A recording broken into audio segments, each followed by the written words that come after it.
Hello, and thank you so much for joining me for a Daily Spark TV. You know what I like to do on the show. I want to enlighten, inspire, and empower you to be your best self. So go on, get comfy, get cozy, get your coffee or get your tea, because we are about to get started. Today we are talking about a kid's book entitled Evergreen. Its author is Lawrence Quammen, and I'm going to tell you a little bit more about Lawrence.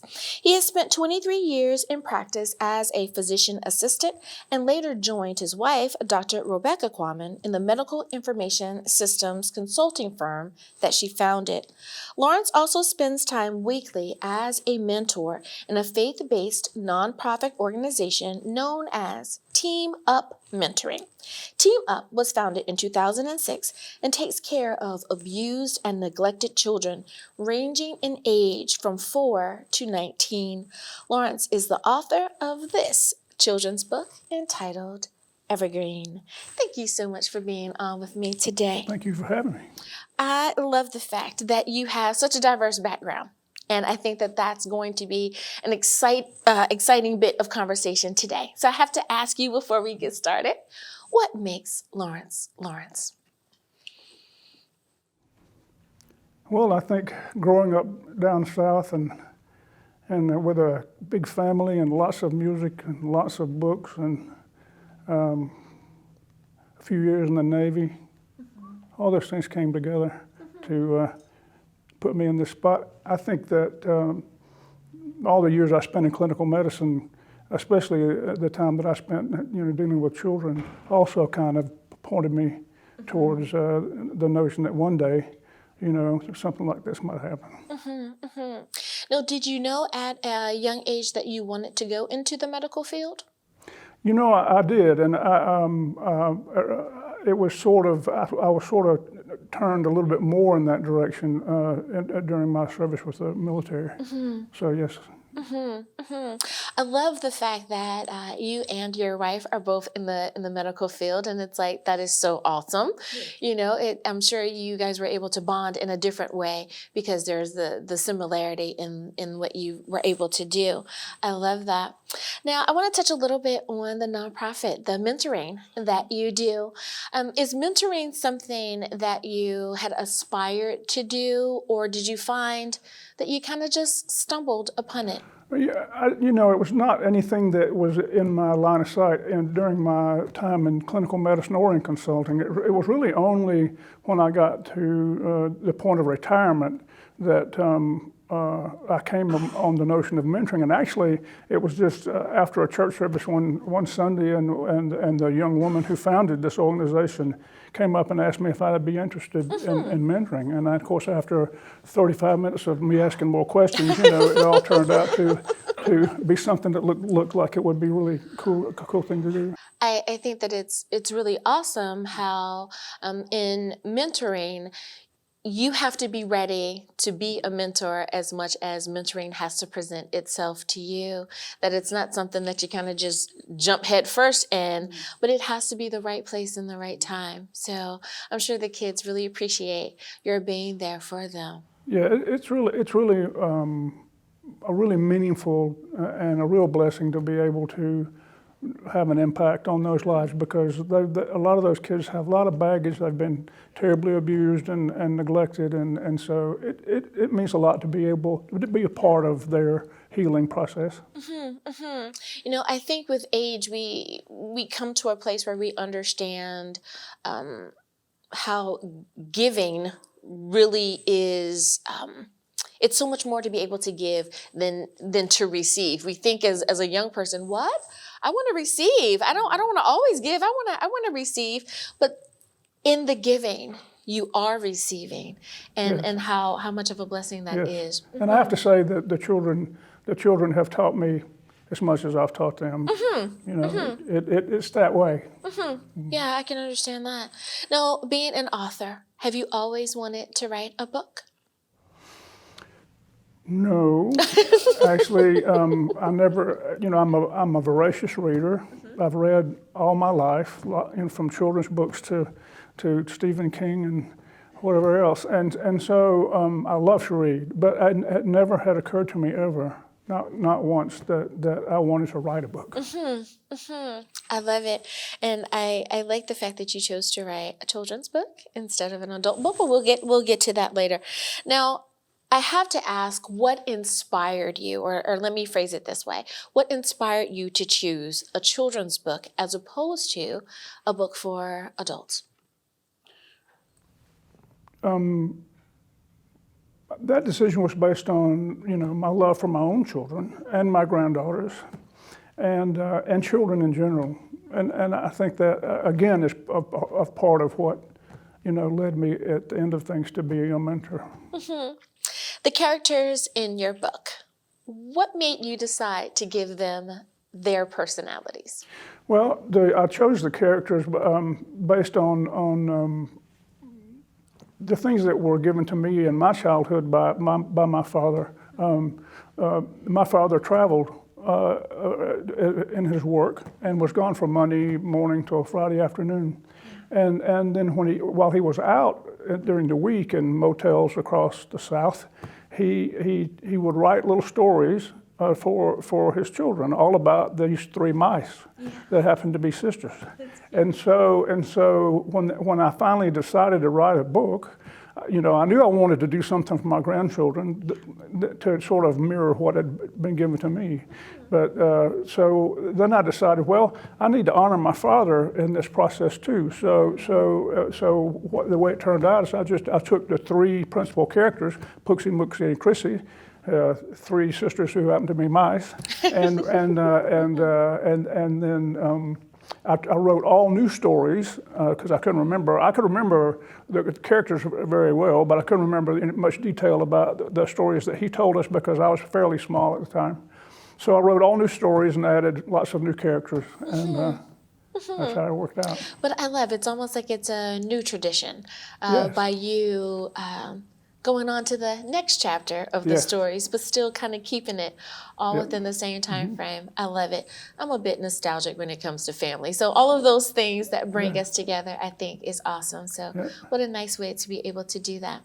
Well, it is time for us to take a very short break, but don't you go anywhere. We'll be back right after this.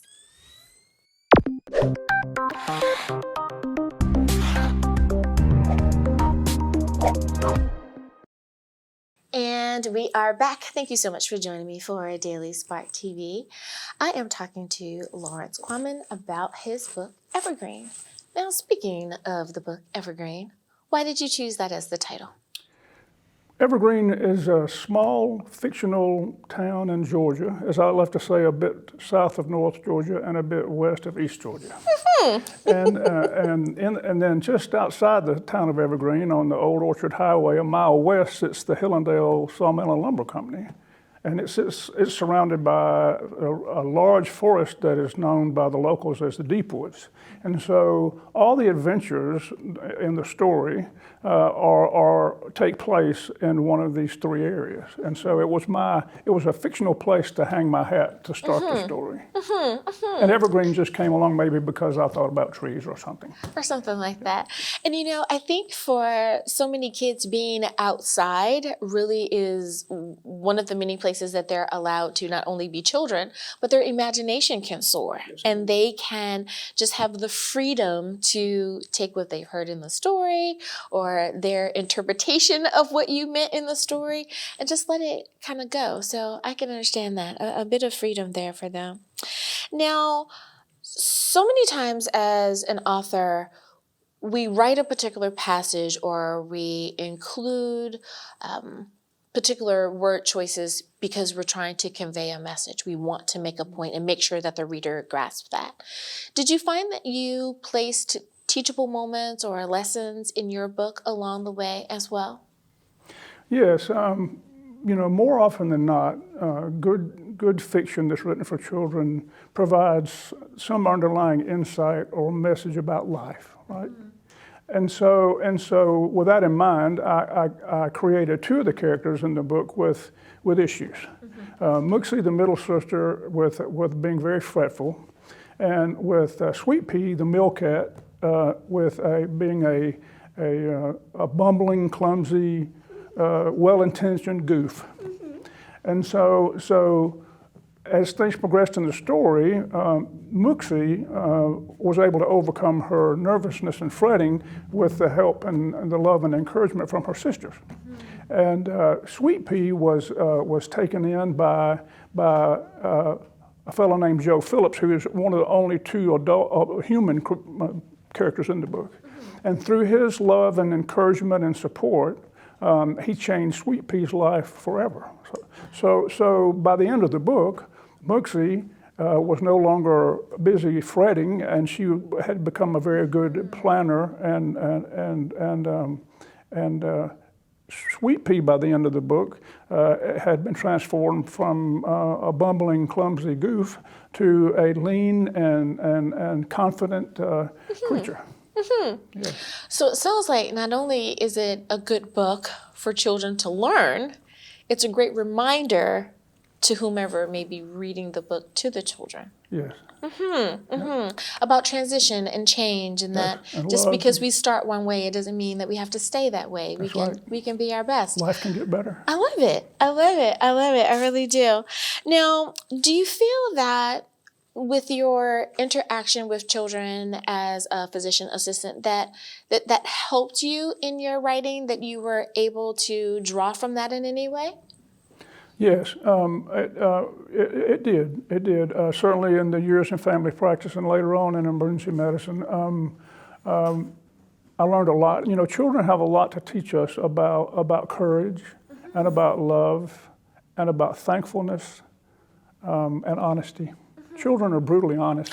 They are. Yeah, God they'll hurt bless your feelings them. sometimes. Yes. They will, and then they're shocked and surprised, Yes. and it's like, what? That is true. But it's amazing how even in their being brutally honest, you can still see that there is a sincerity there, that it really is an inquisitiveness, Yes. that they don't mean to hurt your feelings, No. but they were just being honest. That's it.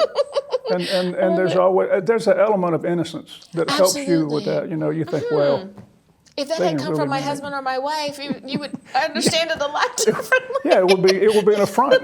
Yeah, that's true. That's So true. true, so true. I love it. I love it. Now, as the person reading to a child, would it be okay to kind of have interaction with them, to read a bit and say, what did you think about that? How did that make you feel? Not like a therapist would say, how does that make you feel? But What do you to be think? able to expound on that. Can they take little breaks within the book and have more conversation? Yes, I think the book lends itself well to that because it's, you know, there are 20 chapters to the book. So, and even in the stories, you know, there are places that you could pause and try to draw them into the situation. Yeah, I think that someone who's reading, if there's a parent or an older sibling that's reading, you can help them too by helping them to understand what they're hearing, right? So that can help to spur the imaginations that are really critical for young children. I love it. I love it. Now, for making the decision, for someone who may be saying, I'm trying to decide if I should write a book. Is now the time for me? Did you have a particular thing that prompted you that said, yep, right now is the time to release this book? Well, I think that again, as I say, the whole notion of writing a book was something that came just at about the same time the decision to retire came, and so as I started with that process, I was really was listening to all the negative voices that said, you can't write a book, this is really, you're wasting your time. And so and there may be people who agree with that, I'm not sure. But anyway, as I went along, I found that it was working, quite nicely. And I tell people a lot, and I'll say it here, and I'm confident that my desire, my ability to write was a gift from my Creator. And my faith allows me to see His presence and His influence in my writing. And I tell you the truth, I could never have done it by myself. And I'm so glad that you said that, because I'm sure there's someone who feels the same way, that says, I really feel this prompting and I think that I'm supposed to do it, but I just need something, that one more thing, to be the confirmation for me. And perhaps this is the confirmation that they've been looking for. I love it. I love it. Well, I have confirmation. It's time for us to go to break. So we'll be back right after this.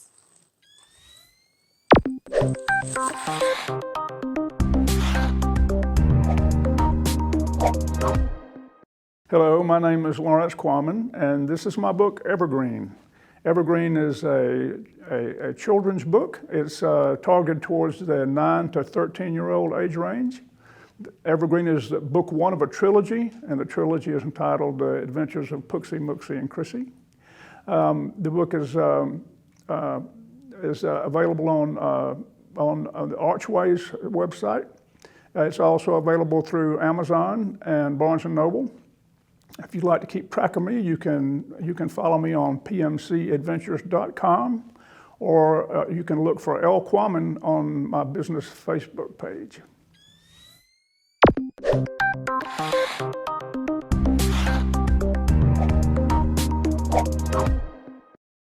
And we are back. Thank you so much for joining me for Daily Spark TV. I am speaking with Lawrence Quammen today about his book, Evergreen. We're talking about a kid's book today. I know, it's so much fun. So, Lawrence, I want to ask you, when we're teaching our children about faith, there's so many different ways to do that. Did you find that you were able to, in some way, tie in some life lessons, some faith lessons, along with your writings?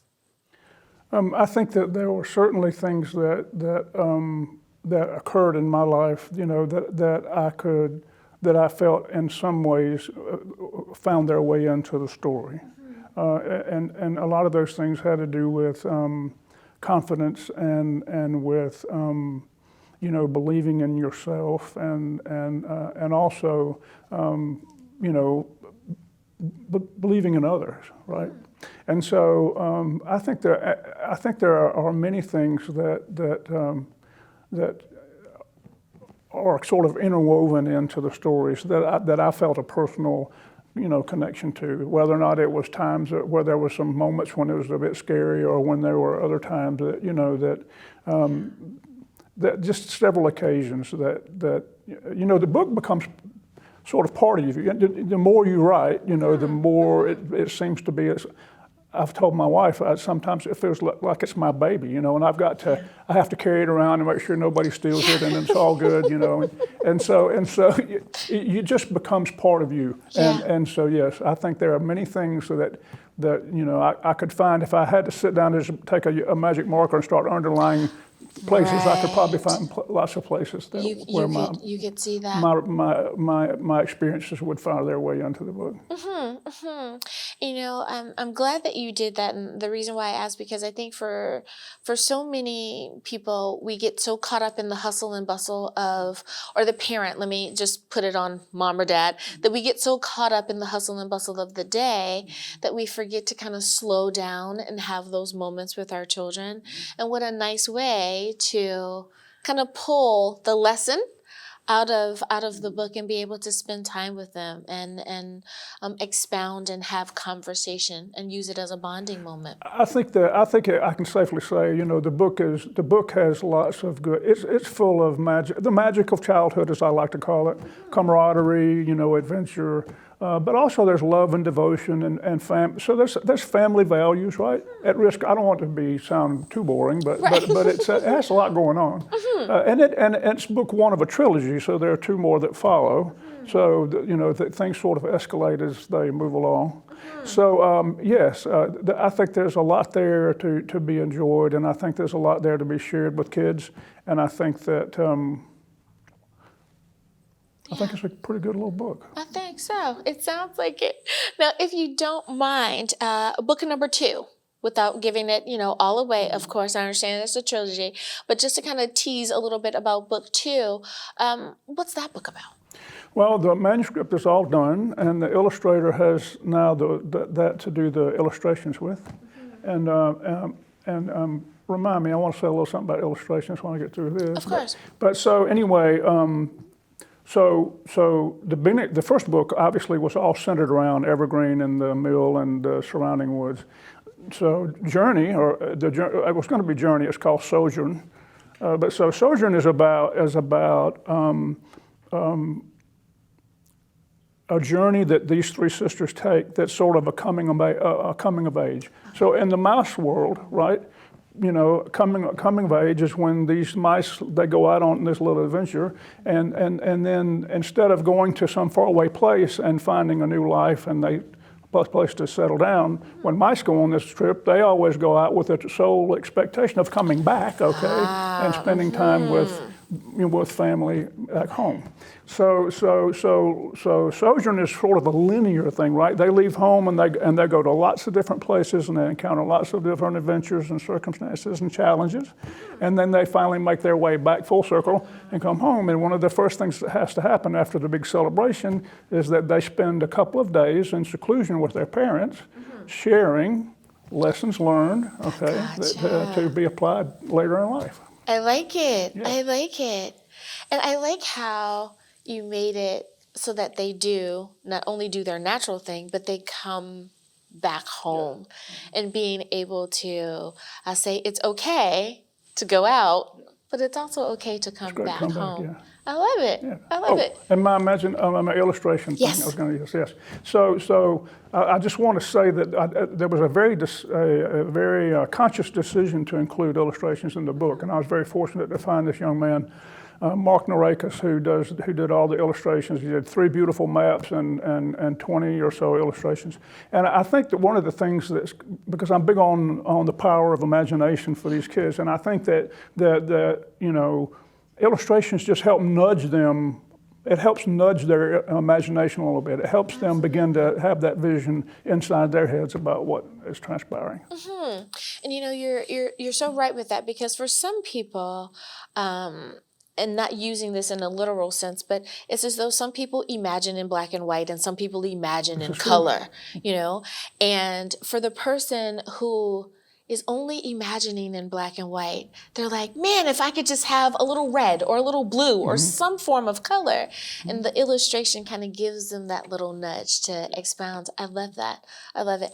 If you can't tell, I love kids' books. So I think it is such a beautiful way of giving children permission to not only be children, but to imagine, to be outside of the box. How adults tell other adults, think outside of the box, but children's books help children think outside of the box. This is true. I love it. And you know, there's lots of psychological studies that have been done that show that children who have a robust imagination and who have had a vigorous reading program as small children, who have been read to and have learned to read on their own, these children, when they reach young adulthood, they are found to have more ability to think out of the box. They're more creative, right? And they're better problem solvers in business.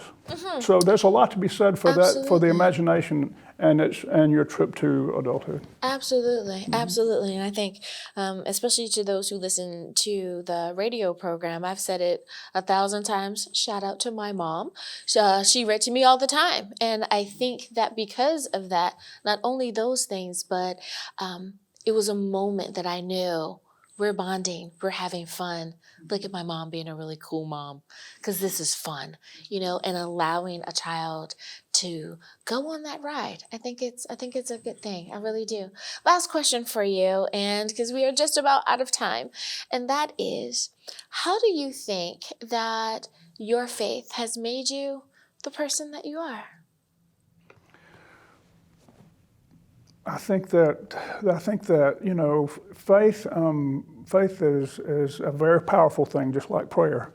And I think that the two of those things in combination, faith and prayer and reading, will take you to a much better place, right? And I think that your faith enables you to do things. If you have good faith and strong faith, I think it will enable you to take on challenges and to do things that you might otherwise not decide to do, because you know that you've got somebody to lean on that's got it all figured out. Absolutely. I love it. Yeah.